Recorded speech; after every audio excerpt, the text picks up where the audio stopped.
Great.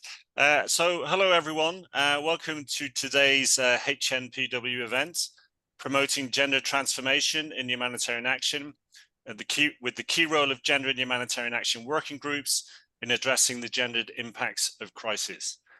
This session has been organized by the IAC's Gender Reference Group and is co-hosted by UN Women, CARE International, and OCHA. My name is David Coffey. I work with UN Women in UN Women's headquarters in New York, and I'm also the co-chair of the IRC Gender Reference Group along with CARE. As per the title of this event, this is an opportunity to highlight the important role that GiHA working groups play in the integration of gender into coordinated humanitarian response, and as a platform to provide entry for local women's organizations into humanitarian decision-making processes. Through the IAC's Gender Accountability Framework monitoring mechanism, we are able to see the contributions that GiHA working groups provide in crisis contexts. Where they exist, we see that we're more likely to see engagement and consultation with local women's organizations, and we're also more likely to see included in humanitarian response plans focus on women's livelihoods, GBV mitigation, as well as response strategies and sexual and reproductive health.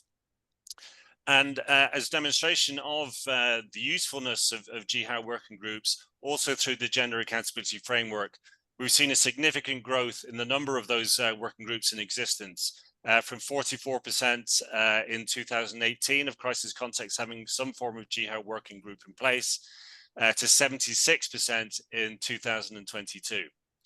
But today we're also going to be considering the ongoing challenges for GiHA working groups. The extent to which they are embedded and utilized by the humanitarian system varies considerably from one context to the next, and we need to collectively work towards addressing these issues. And to that end, we will also hear how in recent months, the IAC has updated its gender policy, which now contains specific language pertaining to the role of GiHA working groups and how humanitarian leadership, such as HCs and the clusters, should engage with them as a valuable asset and resource. But before we get started, a few housekeeping points. There will be French interpretation. You can update your language preference below on your screens using the interpretation drop-down and switching to French. And I ask all our English speakers, including myself, to speak clearly and at a reasonable pace for our translator. We've enabled the chat feature for everyone dialed in to send an hello text, say, tell us who you are and where you are, or to make a comment as the discussion continues. In addition, after the panel discussion, we will have a designated time to address questions. And you can submit those questions or your questions at any time during the session.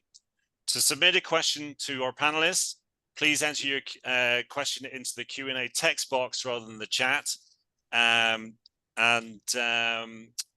will also be the opportunity to raise your hand to take the mic, but please don't hog the mic if you do take the floor, as our time is extremely limited today.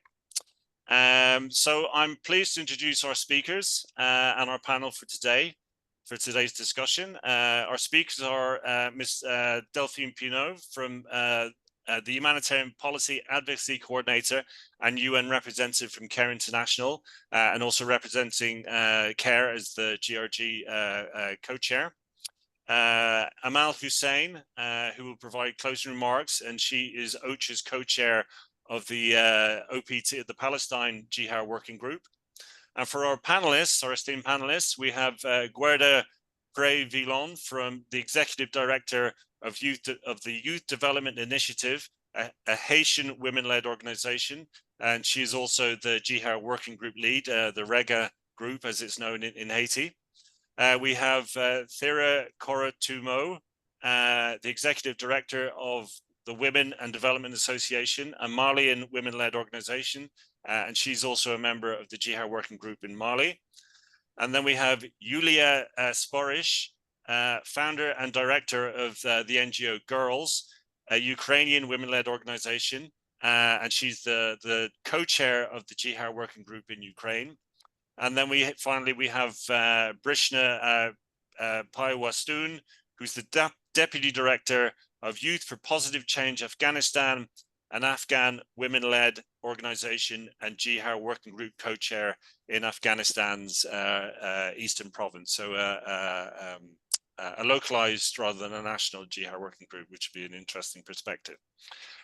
So without further delay, I'm going to hand over to Delphine from CARE, who's going to give us a few words on the update of the IOC's gender policy and where the GiHA working groups fit in that space. Over to you, Delphine. Thank you very much, David. Good day, colleagues, wherever you may be. So as CARE International and as co-chair, though it's normally my colleague Heather Cole, who is the main co-chair, but I'm representing her today. So I'm delighted to be with you and to share reflections and good practice on how gender and humanitarian working groups are helping to advance gender equality and the empowerment and protection of women and girls in humanitarian action. Disease outbreaks, conflict, climate, hunger, displacement have led to unprecedented humanitarian needs, but also to an explosion of violence against women and girls globally, unleashing the most severe setback to women and girls' rights in decades, especially in crisis settings. But the humanitarian aid system is hardly paying attention to the gender dimensions of crisis and to the perspectives and specific needs of women and girls. So needless to say and to stress that this conversation today comes at a critical time.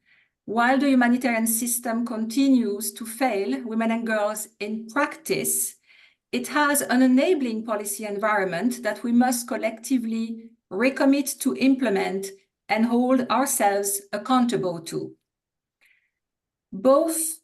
Before introducing the role of gender in humanitarian action working groups, it's important to understand that they don't operate in a vacuum. Since 2017, the IASC has been having a gender policy. In February of this year, following an inclusive review process coordinated by UN Women, a new policy has been endorsed and is in the process of being disseminated. The policy is our key guiding document and reflects the IASC's collective commitments and obligations to gender in humanitarian action that are complementary to individual member agencies' own gender policies and commitments. The policy makes it explicit that gender in humanitarian action is the responsibility of all humanitarian actors and not just a select number of agencies with specific mandates, and that the policy emphasizes our shared accountability. The policy promotes a people-centered, feminist and intersectional vision of equality and inclusion, and also an approach that is transformative and inclusive and uncompromising towards achieving the goals of gender equality and the empowerment of women and girls in the planning, implementation, monitoring and evaluation of coordinated humanitarian response plans. The new policy builds on the findings and recommendations set out in the annual policy reporting of the IASC's Gender Accountability Framework monitoring mechanism, and also on the findings of the Interagency Humanitarian Evaluation on gender equality and the empowerment of women and girls. As found in the past 5 years, GAF and other reports, there's been some notable progress in some indicators, while others still lag behind. And I would like to particularly draw your attention to 3 main policy priority areas where insufficient progress has been recorded, but that are essential to significantly advance gender equality in humanitarian action. More than ever, because of pressure to prioritize in the midst of funding cuts, sex, age, and disability disaggregated data and gender analysis must inform planning and resource decisions. Yet, 20% of crisis contexts did not demonstrate the use of gender analysis and sex and age disaggregated data in 2022. At the global level, use of sex and age disaggregation continues year after year to be unacceptably low in some clusters, especially the camp coordination and camp management cluster and the shelter and non-food items cluster. While there is a slight improvement reported in the Gender Accountability Framework on women's full, equal, safe, and meaningful participation and leadership, the Grand Bargain Annual Independent Report on 2022, the last report at our disposal, concluded that we continue to collectively fail on the participation revolution. While this is true overall for all local and national actors, women and girls and their organizations face even greater barriers to meaningfully participate and influence the system due to systemic gender inequalities, discrimination, and entrenched patriarchy. Women's participation is also hindered by the persistent limited and poor quality funding to women-led organizations.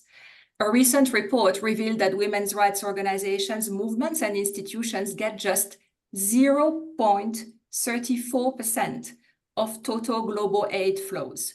This is actually down from the 0.42% that was reported in 2020. Not only is funding to local and national women-led organizations abysmal, but there remains a broader challenge relating to lack of data or efforts to track funding to women's organizations. The new IASC gender policy aims at institutionalizing gender in humanitarian action working groups in each crisis setting because, as David mentioned, they have proven to help drive change, including in some of these critical earlier mentioned areas on participation, on mobilizing women to influence so they can have more access to both quality and volume of funding, etc. To be effective and drive change throughout the system, GiHAs are needed at local, national, regional, and global level with effective links between them to ensure the flow of information, lessons learned, good practice, and evidence to drive change and accountability. In that regard, the continued affiliation of the global level gender reference group to the IASC structure remains essential. And we all know that we are in the middle of discussions on the next IASC structure. GiHA's working group's roles comprise providing leadership and coordination on identifying and addressing the needs of crisis-affected women and girls, into the formulation of the prioritized HRP and its associated appeals, working with the intercluster coordination group and the HCTs on how to integrate gender equality provisions in humanitarian assistance, including but not limited to the humanitarian planning process. Monitoring compliance of humanitarian coordination system with the policy through the dissemination of the annual Gender Accountability Framework report findings and the use of these findings to enact change. GiHA working groups include membership from UN agencies, NGOs, local organizations, of course, including local women-led women's rights organizations, organizations representing girls, and local government where appropriate and possible, including representation across the various clusters. With the new policy comes also an updated gender accountability framework to hold ourselves accountable at all levels, at IASC global leadership, at global clusters level, at country-specific level, supported by GiHA working groups, the global level gender reference group, and other GiHA advisory capacity. Regularly reflecting and acting on the findings of the annual IASC Gender Accountability Framework report. The new report is underway and is expected to be finished by the end of this year. It aims to have a more localized and consultative process, to use more qualitative data. We know some limitations of the current framework is, on participation. We want to measure the quality, so we can't do it currently with this the current process, but this will be updated. It will include dashboards, scorecards to help roll out the policy at each crisis context level, including HCTs who can use these scorecards for their own accountability. GiHA working groups will lead this process. Sorry, Delphine, we're going to have to wrap up, but we're very tight for time. Thanks so much for that overview of the That was my last sentence. Okay. Thank you. Sorry to cut across you, but we are very tight for time. And we want to move on quickly to the panel discussion, where we're going to hear from our esteemed panelists about their firsthand experiences and promising practices for advancing gender and humanitarian action through the gender working groups and through their role as leaders of women-led organizations in their respective contexts. So I'm going to go to the first round of questions. And this first question will go to our panelists from Ukraine, Yulia. So Yulia, in the Ukraine context, please could you share some good practices of how the GiHA working group is informing the humanitarian decision-making structures such as the HC and the HCT on how to enhance the humanitarian system's response to crisis-affected women and girls. Over to you, Yulia. Yes, thank you so much, David. What I would like to say is that in Ukraine, GiHA, we are currently co-chair GiHA in Ukraine. And initially, before the full-scale invasions, there were no GiHA working group, and it was established by UN Women with support of GenCom. It was the idea that there are no non-UN entities as members, and in 2022 it was adjusted, and later in November INGO took a co-chair role, and later in 2023 the local women organization became co-chair. Firstly, GiHA in Ukraine was designed to respond to the needs of women's organization and to function as a resource for them to engage the humanitarian coordination structure.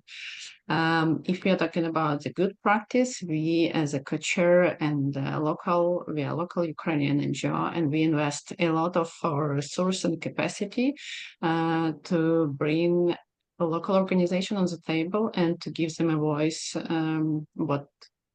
where is their needs and how this response looks like from a local perspective. Currently, we are quite successful because we have a lot of local CSO on board. We have good coordination with the UN agencies with NGO, and also under the OHF full fund, we have gender group, and we do some audits of all projects which propose it to OHF funding. So it's let's say quite successful, and a lot of very practical things we introduce it, but I also would like to highlight some challenges for it, that it's difficult to engage responders, frontline responders to GiHA working group because they don't have enough time. And previously we also didn't have a translation to Ukrainian, so it was not inclusive for them. We adjusted this right now and do a lot of, let's say, promotion of GiHA in Ukraine, why it's important to be there and why and how it could impact your projects and bring like better quality to your project and to inclusion overall. Thank you. Thank you very much, Julia. Next question is to Thera, our panelist from Mali.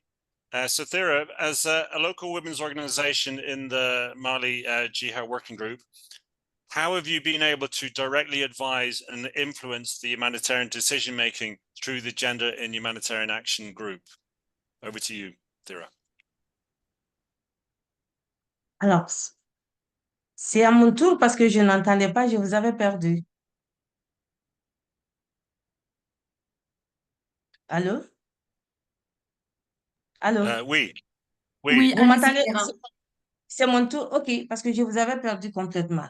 Alors, par rapport à cette question, je voudrais commencer par dire que la plus grande bataille pour nous, pour moi, ça a été de faire siéger une organisation féminine à l'équipe humanitaire pays.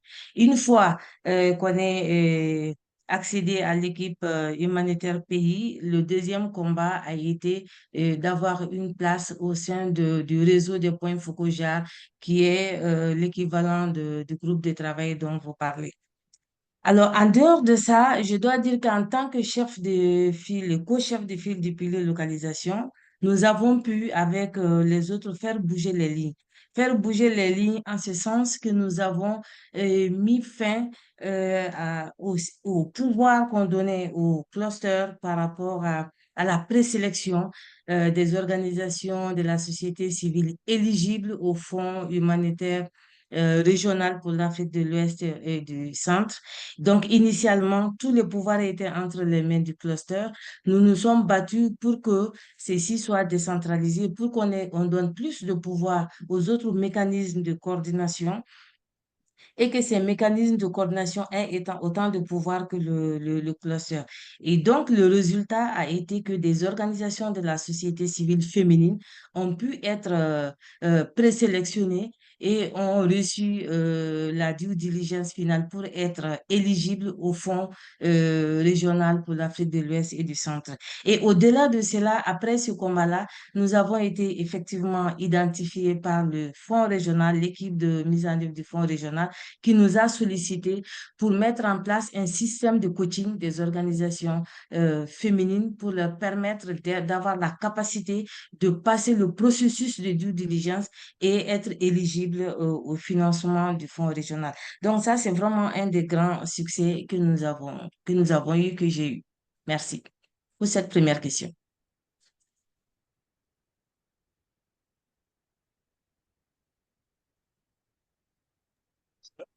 Merci, Thera. On next to Guerda from Haiti. Your question, first question is, how can we build on and replicate best practices from the GiHA working groups in other humanitarian coordination systems? Over to you, Guerda.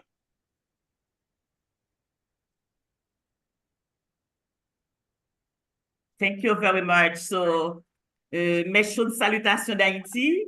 Haïti est en pleine crise humanitaire.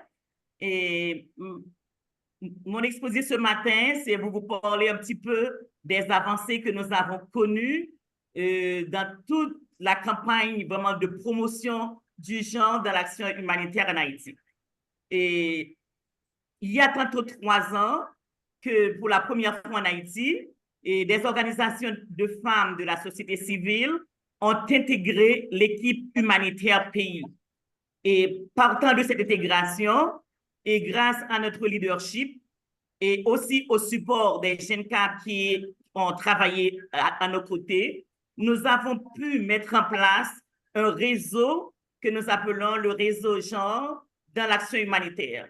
Et ce réseau, et à travers ce réseau, nous avons pu accomplir notre mission, qui est celle de faire le plaidoyer auprès de toutes les instances humanitaires et également du gouvernement pour que vraiment tous les acteurs qui s'impliquent dans l'humanitaire puissent prendre en compte l'aspect genre dans la réponse humanitaire. Et aussi, ce réseau est multisectoriel. Nous avons le gouvernement à nos côtés, et à travers les ministères de la condition féminine, le ministère de la planification, la directrice générale de la protection civile, les organisations de femmes de la société civile, les bailleurs de fonds, les organisations internationales. Maintenant, à partir de ce réseau, nous avons mis en place aussi des réseaux départementaux, ce qui veut dire que nous avons maintenant un réseau national constitué d'organisations de femmes de tous les partenaires dont je viens de mentionner et qui travaillent aux côtés du gouvernement au niveau local pour la réponse humanitaire. Et le deuxième aspect que nous avons privilégié aussi, c'était le renforcement des capacités de ces organisations, de ces réseaux, pour que ces réseaux puissent jouer leur rôle dans vraiment tout le processus de planification de la réponse. Je pense que sur ce point, nous avons connu une avancée importante. Évidemment, il y a des défis, il y a de grandes barrières, et je pense que le plaidoyer doit encore continuer pour qu'on puisse montrer à toute l'équipe humanitaire l'importance des organisations de femmes, l'importance de ces réseaux dans vraiment la prise en compte du genre dans la réponse humanitaire. Il va falloir que ce plaidoyer continue pour que vraiment on attribue beaucoup plus de ressources à ces organisations, à ces réseaux, pour que vraiment ils puissent jouer leur rôle valablement aux côtés du gouvernement. La présence de ces réseaux facilite beaucoup de choses. D'abord, la collecte rapide des informations du terrain. Ce sont des réseaux localisés qui se trouvent dans les communautés, qui connaissent bien la réalité de ces communautés. Ça facilite aussi l'accès.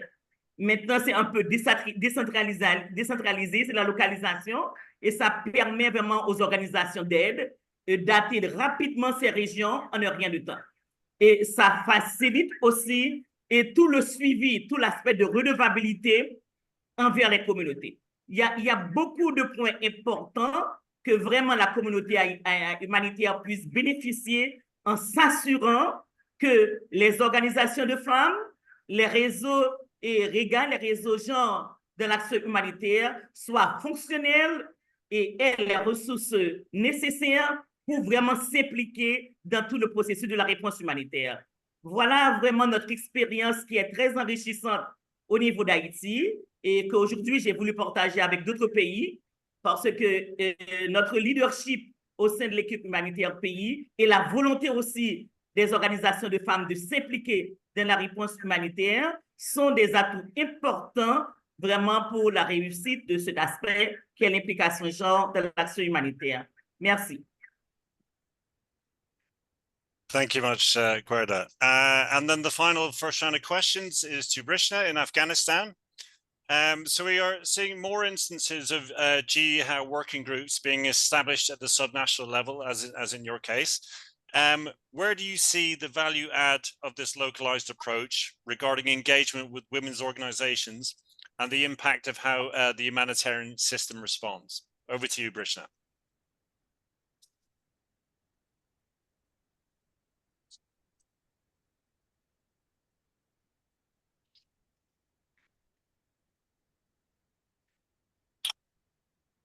Did we lose Brishna? Brishna, I think you're on mute if you're speaking.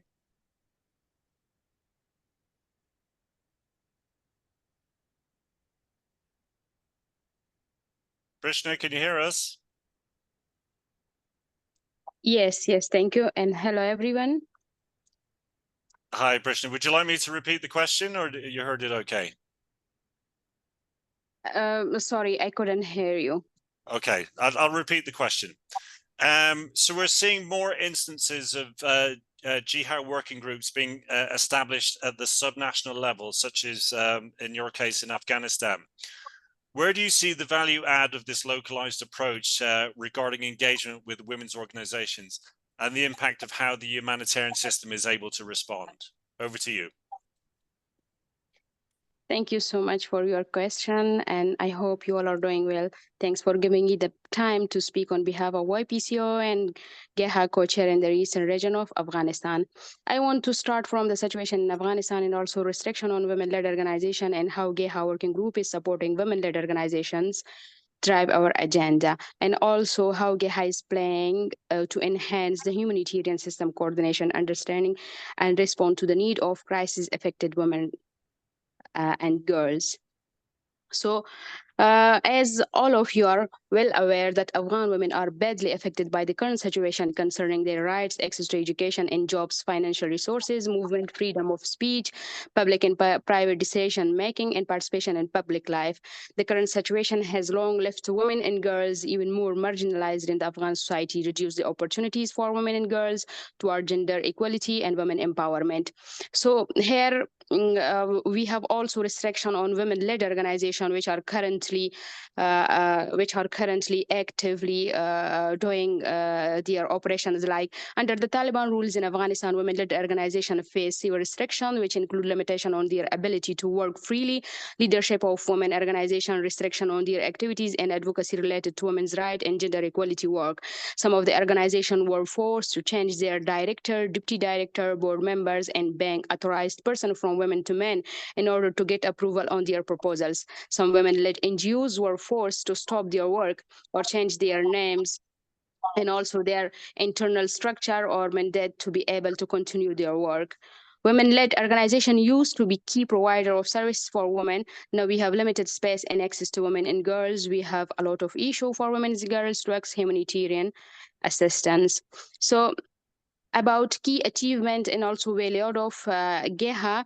During GiHA meetings in Eastern region, women organizations can share their issues they face as well as women's challenges and needs. These are used to influence humanitarian coordination and ensure a gender approach to humanitarian assistance.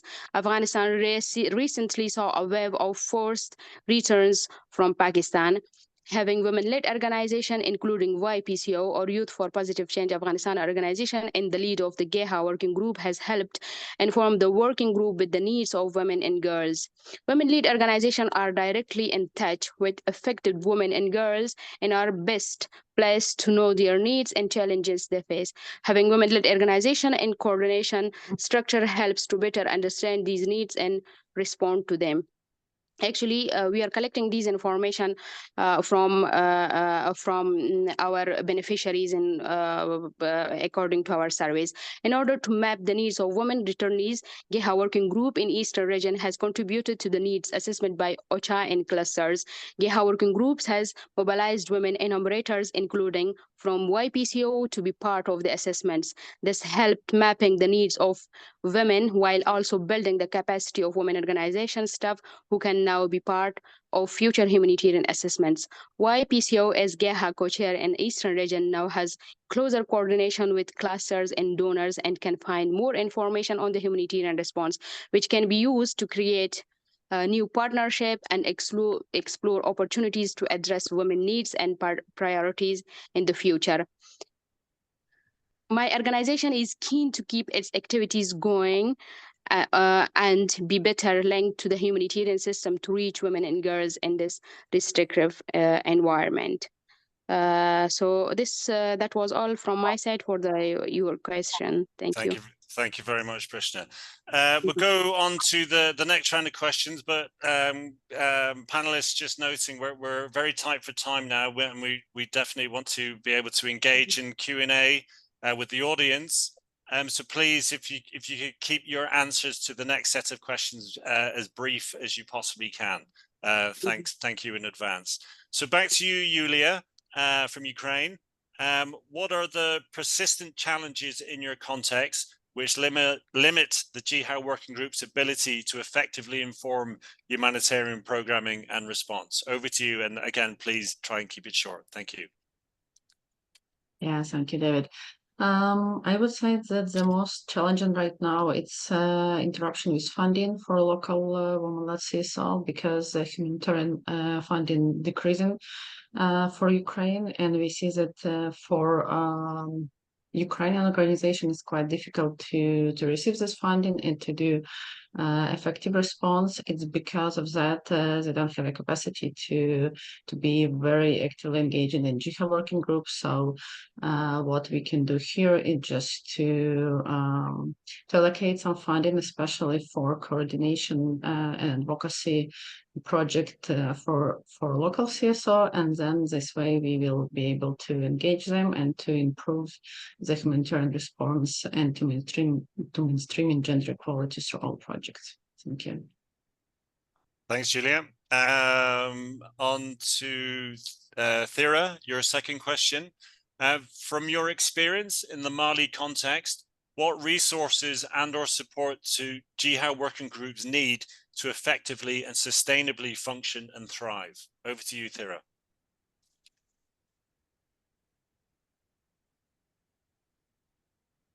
Merci beaucoup. Le groupe de travail a principalement besoin de ressources. d'abord a besoin d'être outillé, mais ensuite a besoin d'être doté de ressources. Et en termes de ressources, il s'agit de la ressource humaine, des ressources matérielles et des ressources financières. Si je prends l'exemple de la conseillère principale GiHA, OCHA a recruté pour 2 ans, cette conseillère, c'est elle qui a mis en place tout le schéma qui existe aujourd'hui au Mali. C'est elle qui nous a aidé à avoir avoir une représentation des organisations nationales dans les réseaux des points Fokoja. C'est elle qui était aux côtés des organisations nationales pour que justement le fonds qui a été mis en place, que le processus d'accès à ces fonds-là soit assez ouvert aux organisations nationales. C'est elle qui a travaillé avec les autres acteurs pour faire conduire une analyse JAR, avoir une feuille de route dotée de son plan d'action. C'est elle qui a travaillé à inclure les personnes vivant avec handicap dans les mécanismes de coordination, etc. J'ai très peu de temps, donc je vais résumer. Elle a fait tout ce travail, mais le temps de valider le plan d'action, elle avait fini sa mission. Donc, elle avait une mission, elle avait une durée de mission de 2 ans. En termes d'objectifs visés, je trouve personnellement que ce n'est pas raisonnable de recruter une conseillère principale GIA pour cette mission. Et pendant même que la mission est à cheval, sa mission est terminée, il n'y a ni ressources dédiées, ni de remplacement de conseiller principal GIA prévu dans le mécanisme. Donc, OJA aujourd'hui est en train de faire prendre en charge ce dossier-là par un autre personnel qui est hyper chargé. Ce qui fait que du coup, la mise en œuvre de la feuille de route est problématique. C'est les piliers localisation qui s'en chargent. Et donc, FEDE, UNICEF et Care Mali, c'est nous qui nous occupions aujourd'hui de la mise en œuvre de la feuille de route et c'est très problématique. On n'a ni ressources, ni ressources humaines dédiées, ni ressources matérielles, ni ressources financières. En réalité, ce qui se passe, ce sont les membres du pilier localisation qui portent ce dossier-là. Et donc, si par exemple, UNICEF qui se propose pour financer le renforcement des capacités impactées dans le plan de renforcement, dans le plan d'action, c'est UNICEF qui va porter ça comme son action. Ce ne serait pas porté comme une action globale. Donc, aujourd'hui, ce dont on a besoin, c'est d'avoir des ressources dédiées, au moins pour la pérennisation des actions et pour la durabilité des actions. La conseillère gère tout ce qu'elle a mené comme action, risque de tomber finalement sorry dans l'eau. to cut Oui. across. J'avais gagné quelques minutes sur ma Vera, première sorry to cut intervention. across you, but we're very limited for time, so I'm going to move to the next panelist. But thank you for your response. Okay. Guerda from Haiti, what are some ways in which we can collectively advocate for greater recognition of GiHA working groups as an integral part of the humanitarian system? Over to you, and please try and keep it short. Thank you. Merci beaucoup. Et nous avons dit qu'il faut continuer le plaidoyer que le groupe REGA a initié auprès des acteurs humanitaires en Haïti et renforcer vraiment les capacités des organisations de femmes au niveau local ainsi que les réseaux départementaux et vraiment continuer encore notre grand plaidoyer pour l'allocation de plus de ressources aux organisations de femmes pour que ces organisations soient en mesure d'être fonctionnelles et aussi d'accompagner le protocole de réponse humanitaire au niveau local. Et je pense que ce sont mes recommandations pour que vraiment on arrive à reconnaître l'importance de l'implication du leadership des organisations locales, des réseaux genre dans l'action humanitaire, au niveau de tout le processus de planification de la réponse. Merci.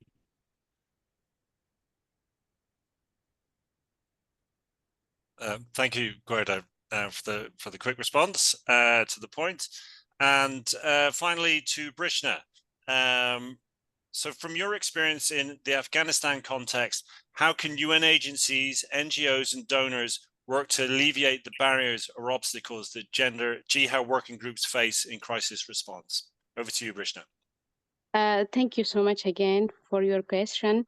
As we know, in the humanitarian context like Afghanistan, we need to consider gender in all aspect of humanitarian response, because women in the current context has less space and less access to humanitarian response. So we need to consider women in all humanitarian response, like like GiHA is doing the same thing, which they are building. GiHA is actually to build access to women and girls and make sure that women-led organizations are included and will responded in the national and regional working groups. So by amplifying the voice of local women in different contexts, we can contribute to the empowerment of women, enabling them to advocate for their rights and also access to resources and participating in decision making. Like in our coordination with GiHA working group, YPCO, I can here present the example of YPSO. We didn't have any project to support women in these contexts. So in coordination with GiHA group, we were able to have to find the budget and also and find a donor from UN Women, and finally we did the survey and find the eligible and needed women and prioritized their needs. So finally we get a project to respond to the women. So here yes, we have the opportunities and we can find the needs, and just we need to have like fund, and also to continue funding them so they can keep providing services. Thank you. That's great, Prishna. Thank you so much. So that concludes our session with the panelists. So we're going to move to Q&A. We have approximately 13-14 minutes, which will leave us about 5 minutes to wrap things up. And we also have a colleague from the GiHA working group in Palestine who can offer us a few words from their experience. But before we get to that, we have, I'm going to go first of all to the Q&A in the Q&A boxes. First off, from an anonymous attendee, how do you rate the capacity and expertise level of GiHA working group members? And how do you ensure the accountability fulfillment of the actions made by the working group among the humanitarian actors? Panelists, any response to that question in terms of levels of capacity and expertise in GiHA working groups? And is there a mechanism within your context of selecting who becomes a member of a GiHA working group, and what their role will be? So that's an open question. Any panelists would like to answer that? Maybe I can share the experience of Ukraine. Please. For Ukraine, we have main members of GiHA working group. It's the organization who is experts in this field and it's their main topic. So they do capacity building for other organizations, and they also conduct some trainings. But at the same time, if they feel that they need additional capacity, they just request the support from UN Women or GiHA. And it's fully provided. So here in Ukraine, it's quite well established, and in general, we have very development CSO. So from this perspective, I have no issues. And if you're talking about accountability and commitment, the same. We quite well established and have good linkage with HCT, with NGO platform, with Alliance of Local CSO. We have access to the OHF pool funding in terms of making some general audits and to propose improvement. So let's say Ukrainian case is very successful. Thank you. Thank you very much, Yulia. So providing support and capacity building to encourage and bring local women's organizations into the fold, which is a fantastic initiative. Next question, and perhaps Delphine or perhaps even myself can tackle this one. Any idea on how to implement the IEC policy on gender equality in the absence of a GiHA working group? Thanks, David. Yeah, so I think it doesn't take necessarily having a GiHA working group. I would recommend approaching any organization who is perhaps part of the gender reference group at the global level, who might have some presence and capacity in the country. But I would also say that perhaps rolling out trainings on the policy could be an opportunity to start a new GiHA. As you come together to do that. Over to you, David. Yes, indeed. Thanks, Delphine. And for sure, you know, as was mentioned earlier, the role of the GiHA working groups is in the new policies is a new development that previously wasn't there. And in our efforts to hold the system accountable, or help the system hold itself accountable, any context that comes under the IC that does not have a GiHA working group. So in the last count, 76% of them did, but the 24% that don't, with a new policy in place, we would certainly be looking to encourage that context to develop a GiHA working group. You know, at the global level through the IC Gender Reference Group, UN Women, CARE, and other sympathetic organizations can assist in making that happen. There's another question there about funding GiHA working groups. And I think again that, you know, that goes to, that would again is part of the collective responsibility of making sure the implementation of the IOC policy. Thera, I see you have your hand up. Please do come in. Oui, merci. Oui, merci beaucoup. C'était par rapport à l'intervention de Madame Delphine que j'ai fortement appréciée. Mais j'ai quand même une interrogation parce que c'est le cas au Mali. Nous avons une politique genre du YASC, mais au Mali, nous avons notre PNG, la politique nationale genre. Est-ce qu'on ne gagnerait pas, on a posé ce problème-là dans le temps, ça n'a pas été résolu, est-ce qu'on ne gagnerait pas à aligner la politique genre du YASC à la politique nationale genre, histoire de pouvoir renforcer l'ancrage et l'appropriation de cette politique-là? Parce que pour l'instant, on n'en connaît, il n'y a pas beaucoup de gens, c'est juste les gens qui sont familiers avec les mécanismes de coordination, qui savent qu'il y a une politique genre, et ça se limite beaucoup plus aux organisations internationales. Nous travaillons actuellement au niveau de la PONA, la plateforme des organisations actives, nationales actives dans l'humanitaire, pour faire connaître cette politique au niveau des organisations nationales. Mais pour l'instant, c'est assez problématique. Merci.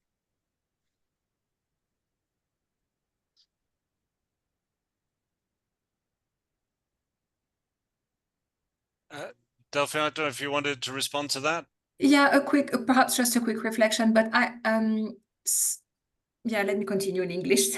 So I think it's not an either or. And of course, when there is a policy at the national level by a government, I think the two have to complement each other. Perhaps, and often from my experience, policies of governments may not be very specific about a humanitarian context, and that is where perhaps this policy the ISC gender policy can be a nice complementary. So I would say try to work with both, really. Thanks, Delphine. Another question here, and I think this is an important one. What kind of things are GiHA working groups doing to share information across the response that they are working in? So, for example, what type of information management, alerts, assessments, briefs? So, panelists, back to you. What examples can you share of evidence products, of advocacy documents that the GiHA working groups in your context have developed? Je peux regarder d'Haïti. Ce que nous avons fait, nous avons conduit des études rapides, genre, toutes les fois qu'il y a une crise, toutes les fois que nous avons des événements difficiles, nous collectons ces informations et nous partageons ces informations avec les acteurs humanitaires, les bailleurs, pour les renseigner davantage sur les besoins et les réponses pour l'action humanitaire. C'est ce que nous faisons et c'est à partir de ces études que nous publions, que nous présentons, que nous partageons avec tout le monde. Et aussi, nous faisons des notes de plaidoyer aussi à tout moment et qui a une situation difficile, nous faisons des lettres de plaidoyer pour attirer l'attention des acteurs sur la situation qui s'annonce vraiment dans le pays ou bien dans les communautés. C'est le mécanisme que nous utilisons jusqu'à présent pour informer et aussi notre présence au niveau de l'équipe dans les rencontres et dans les rencontres de coordination nous permettent aussi de parler, d'informer sur la situation qui prévaut dans le pays et l'importance pour que l'aspect genre soit inclus dans tous les programmes de réponse humanitaire.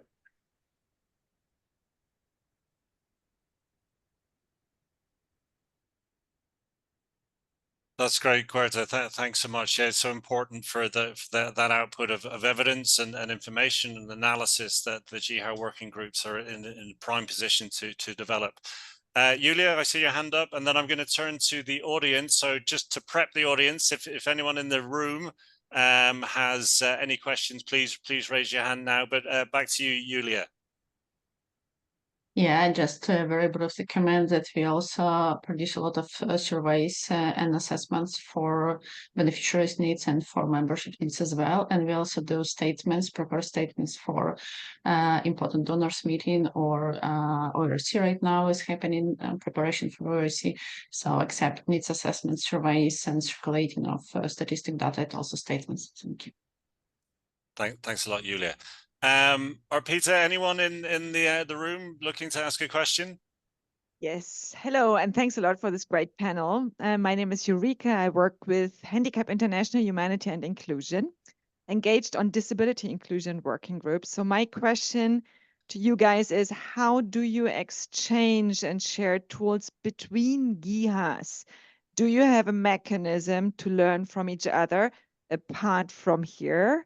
And also, if you're collecting evidence on gender and on women, how do you influence also mainstream data collection, like at MSNA level, multi-sector needs assessment, to also make sure that it's a shared responsibility between humanitarian actors? Happy to hear from you. Thank you. That's some of our challenges on disability inclusion. Thanks. Thanks for that question. Back to the panelists, anything that you can share of examples of how you've shared data, information, evidence, not only amongst the members of the GiHA working group, but the broader humanitarian system and the success that you were able to achieve with that?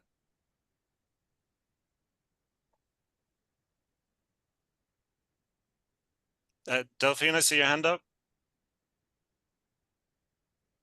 Yeah, perhaps that's if no one else has well, I'm thinking of Afghanistan and how, for example, the country level GiHA of Afghanistan is connected to the regional level. I think it's a really good example.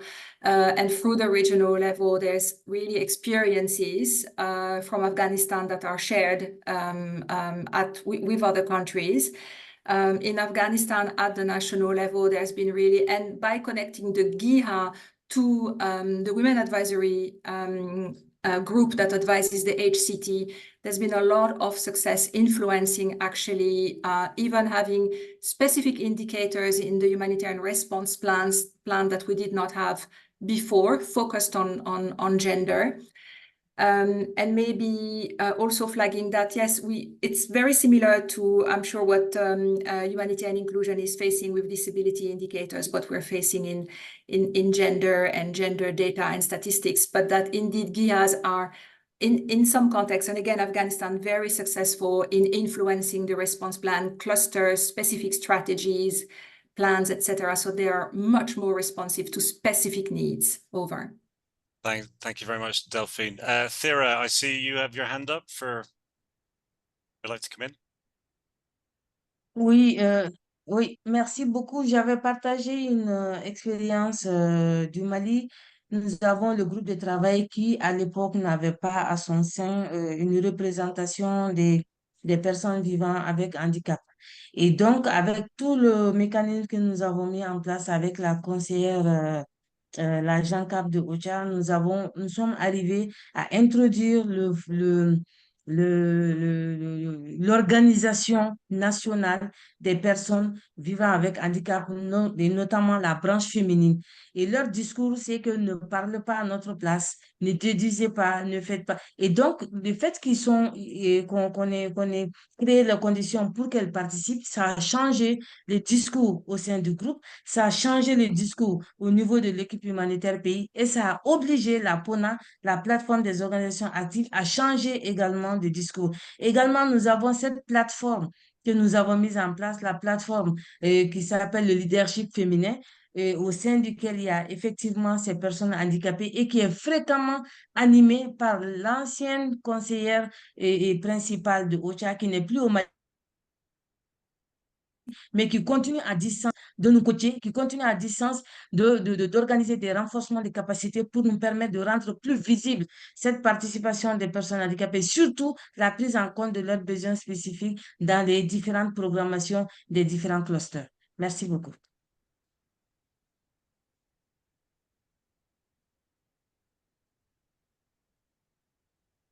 Thank you for that. Sorry, I was scrambling between chat boxes and mute microphones, etc. Okay, thanks, colleagues, for the rich set of questions, and apologies for those who wanted to ask a question didn't have the opportunity to do that. Unfortunately, we've run out of time for the Q&A. We are very lucky to have with us for some closing remarks Amal Hussein, who is representing is from OCHA and is representing the GiHA working group functioning in Palestine. So Amal, please, over to you for some closing remarks. Thank you. Thank you all for inviting us here and for the very interesting inputs from all the colleagues. I just wanted to say that I'm a national staff member. I co-chair the GiHA working group in the OPT. And a couple of months ago, I'm sure everyone has different levels of information regarding the OPT and what's happening here, especially in Gaza. But a couple of months ago, my aunt passed away, and I felt that I was, instead of being sad and having the normal, or what we perceive as a normal reaction and emotions to such an event, I felt it was a luxury to actually have been able to give her the best medical care. She was at home when she passed. She had food. She was with her loved ones. We were able to bury her and say our prayers.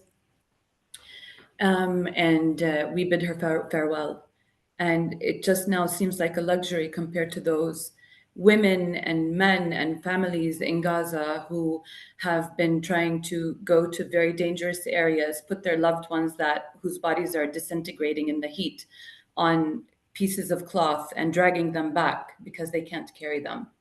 And they don't have the luxury of burying their loved ones and having to write their names on their wrists and on their legs of their children so that they can identify them, because the expectation is that people are going to die, that children and women and elderly are just not respected and not protected, not afforded the protection that we hold so dear and that we have the luxury of having.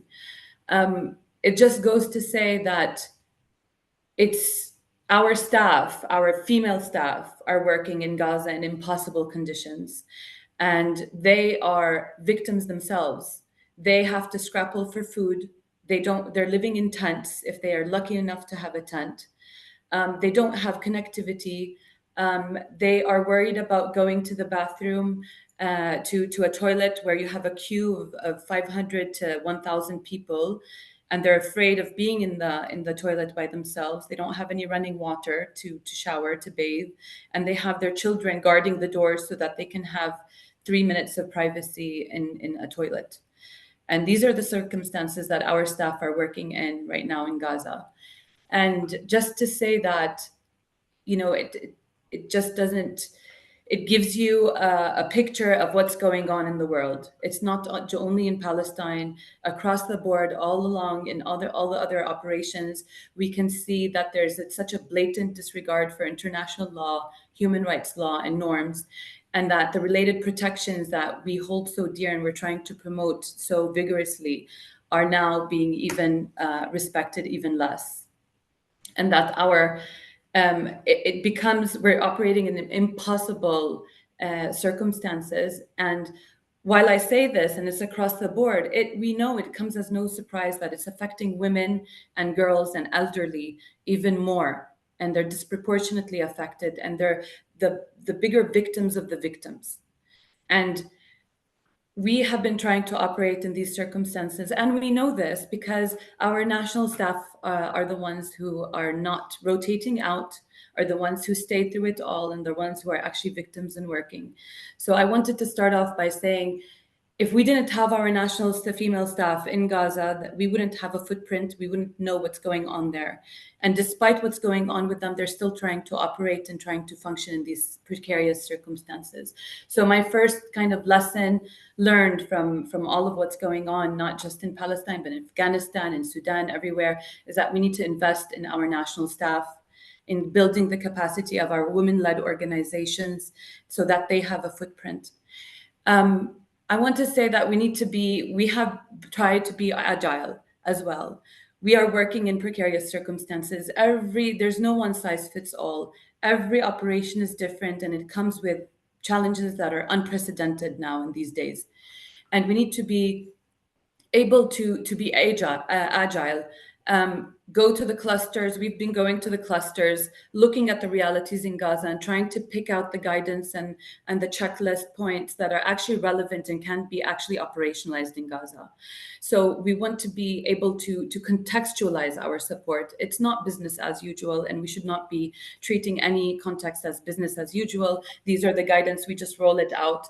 These are the meetings, and we just go to them. We need to look at the context, the operational reality, and make sure that we are looking at our knowledge and transforming that into operational elements that the clusters can use when they're setting up shelters, that the clusters can use when they're looking at WASH and giving more protection and reducing risk for women and children and girls in such circumstances where there's no electricity, for example, and there's no lighting. How do you do that? So we are the experts, and we need to be looking at this guidance and these tools and how we can actually contextualize them. I wanted to say also that we need to be creative. We don't have access to Gaza. We don't have connectivity most of the time. So there's only 2G. So you don't have internet. You don't have social media where you can, we're now used to a digitalized era. We're not even, thinking about what it was like before for our humanitarian colleagues working 20 years back when they didn't have these tools. So we need to also be creative and start thinking about what exists and how we can use it. If we can't do any surveys, for Gaza, we've been looking at the helplines. People are calling the helplines for everything. And we're looking at the trends and depicting the trends from the helplines. You have MHPSS helplines, health helplines, you have GBV helplines, and we're looking at these helplines and trying to harness the trends so that we can actually do something with the information. And the following point is do something with the information. This is what we're trying to do here. We're trying to take the elements or the trends from the calls and the information that we have and operationalize it. So we need to be integrated into the humanitarian structure. And this is what we're trying to do here in the OPT. Being integrated in the humanitarian structure means that we're not expecting all the cluster coordinators who are super busy to come to the GiHA working group. We're also going to them.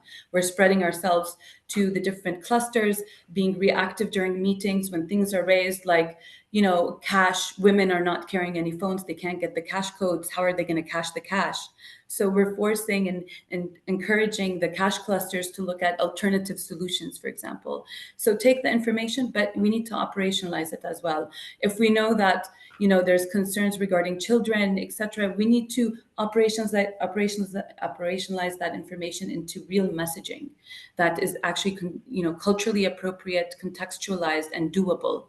We can't bring messages like you need to feed your children nutritious foods when we know that there's no food. So it needs to be very contextualized, and we need to do something with the information that we're getting. 1 week, shelter is on the top of the list. The other week, medicine is on the top of the list. So we need to react and be very agile and reactive. And finally, I just wanted to say that, there's a lot of creativity amongst the GiHA working groups, including in looking at finance and resourcing, and we should be encouraged collectively to do that. I know that, for example, the women-led organizations in Gaza have now just physically, there's no structures. Over 75% of the structure of the infrastructure in Gaza has been fully demolished. And we need to, when we're asking for money to rebuild, we need to rebuild the women-led organizations as well, because they're the backbones of society. And once we are gone as humanitarians to other contexts, they're the ones who are going to remain and retain and sustain the work that we have built and we're trying to build. So we need to also be very practical and look at how we can promote and support them. At the GiHA working group, we're very proud that we have women-led organizations sitting in the GiHA working group as members from the West Bank and from Gaza. They've been a rich source of information. When we don't have quantitative information, we've been promoting their stories. We've been carrying their stories through. And I think we should not underestimate the power of stories. And finally, I just want to say that while we are looking at how and focusing on investing our time in building and investing in national capacities, being agile, being creative, looking at how we can finance and resource our responses, we also simultaneously need to be looking at the overarching discourse and making sure that our humanitarian space as a collective, not just as GiHA, but as a collective across the world, receives better respect and is not removed from the humanitarian discourse and linked and placed in the political discourse. Women deserve protection. Children have the right to protection. Women have the right to protection. Girls have the right to protection. Elderly and all the other vulnerable groups like persons with disabilities and persons with chronic diseases, they all have rights, and we should make sure that we're not allowing governments to take us from the humanitarian discourse and place us into the political discourse. So I'm going to stop here. Thank you for giving me the time, and I hope that was useful.